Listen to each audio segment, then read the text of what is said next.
This is Wernicor, and this is how to fix electrostatic hair. So static hair is really more common in dry and cold temperature. 99% of the time, the reason why your hair gets static is because it's lacking moisture. So it's very important that you use the right products to be able to infuse the moisture back into your hair.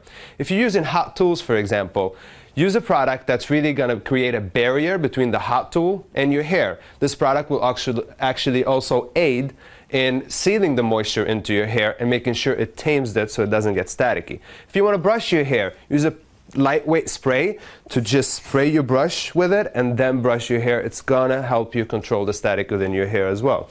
Also, if you wear a hat, for example, I would actually spray a little bit of spray inside your hair and then put it on. So that way when you take your hat up, it's not gonna look like, ooh, a clown. It's very important that this kind of hairspray will really kind of aid into controlling your hair as well.